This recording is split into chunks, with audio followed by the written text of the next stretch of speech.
Anthony Joshua's training camp doesn't begin with noise, cameras, or theatrics. It begins with breath. Heavy, controlled, disciplined. Every inhale sharpened by purpose, every exhale pushing him deeper into the fire he willingly walks into. He stands in the gym drenched in sweat, surrounded by the familiar sting of chalk, leather, and repetition. For Joshua, this isn't just preparation. This is identity. This is what he lives for, the grind that shaped him into a two-time heavyweight champion and now fuels him toward one of the most unexpected, bizarre, and polarizing fights boxing has ever witnessed. As he pushes through the exhaustion, the pain becomes a strange kind of companion, a reminder that he is climbing back toward something: form, dominance, legacy. And with December drawing nearer, his focus tightens. Every session is a promise to himself that when fight night arrives, he will step into that ring at absolute peak performance. He moves through camp with a seriousness that leaves no space for distractions. One more rep. One more combination. One more plunge into discomfort. He's surrounded by trainers who demand perfection, pushing him, testing him, reminding him of the responsibility that comes with being Anthony Joshua. And he embraces all of it. He knows the world will scrutinize every move he makes heading into what many believe is an absurd mismatch, but also one of the most lucrative and talked about spectacles in modern boxing.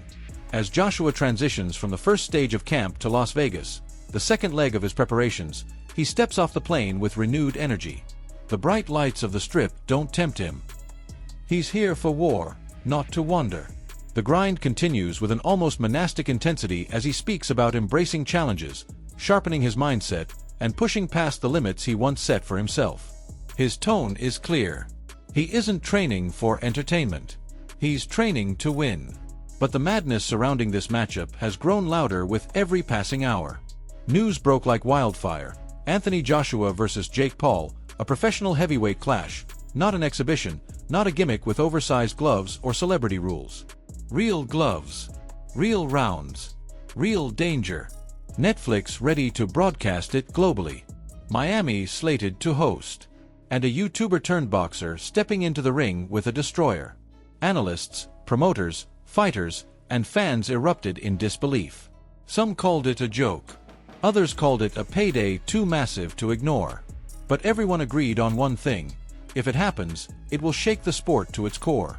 Behind closed doors, the negotiations have danced between caution and ambition. Eddie Hearn confirmed conversations, insisting he refuses to be used for publicity. If Jake Paul truly wants the fight, he must bring real numbers, real intent, and real seriousness. And according to Hearn, that is exactly what Jake Paul expressed. Paul wants the fight. He believes he can win the fight. That belief, however delusional or admirable, has fueled the negotiations. For Joshua's camp, this isn't about fear. This isn't about relevance. It's about seizing a rare opportunity to earn tens of millions in a single night while erasing an outsider from the boxing world. Hearn is blunt. He calls it extremely dangerous for Paul, a catastrophic mismatch, a fight that could end his boxing career figuratively or even physically. And yet, he knows the financial gravity of the moment makes it possible. Some fighters laugh. Some analysts shake their heads. Some insist the fight should not even be sanctioned. Jake Paul's confidence might be real, but confidence does not create a chin strong enough to withstand Joshua's right hand. Still, the spectacle is undeniable. The boxing world is split. One side wants Joshua to obliterate Paul and restore the natural order. The other side, mostly Paul's fanbase, believes he has a legitimate shot, citing his knockout of Mike Tyson, his rapid improvement, his size at over 210 pounds, and his rising experience. Promoter Nakisa Bidarian argues that Jake is learning fast, bulking up, pushing toward heavyweight, and mentally thriving in chaos. He insists the size difference is manageable. He insists Joshua is aging. He insists the matchup isn't as impossible as critics think. But across the sport, veterans are sounding alarms. They warn of the physical danger. They warn of the credibility risk. They warn that boxing's soul is at stake, trapped between its tradition of warriors and its modern appetite for celebrity spectacle. Simon Jordan acknowledges that despite his disdain for the concept, the fight will bring massive viewership, revenue, and global exposure. He recognizes boxing as entertainment, a business fueled by attention. And a fight like Joshua versus Paul is guaranteed to grab it. Yet even he questions whether the sport should sanction this kind of mismatch. He worries about Paul's safety. He worries about Joshua's legacy. He worries about the message this sends to young fighters who spent their lives in the trenches of the amateur circuit. Meanwhile, Roy Jones Jr. offers a different angle, one rooted in practicality. He sees opportunity. He sees financial reward. He sees a chance for Joshua to knock out another crossover fighter with ease and re-establish himself with a statement win. If the money is good, he argues, Joshua would be foolish not to accept. And from a legacy standpoint, a devastating victory could raise his profile ahead of potential megafights in 2026, including the long-anticipated duel with Tyson Fury. As the debate rages, whispers of Saudi influence grow louder. Turki Al-Sheikh, the architect behind the biggest fights of this era, has reportedly given a nod of approval to the idea. He allegedly wants Joshua to destroy Paul the way a seasoned lion dismantles a cub trying to roar too loudly. Behind the scenes, he sees it as a test of Joshua's professionalism and Paul's insanity. And he believes the spectacle would draw record numbers. But with every argument, every interview, every hot take, the central question becomes impossible to ignore. Is this fight salvation for boxing, a financial miracle that draws millions of new eyes? Or is it a circus act that erodes the sport's soul? Experts say Paul has no real chance. Fans on social media argue otherwise. Some say Joshua will annihilate him.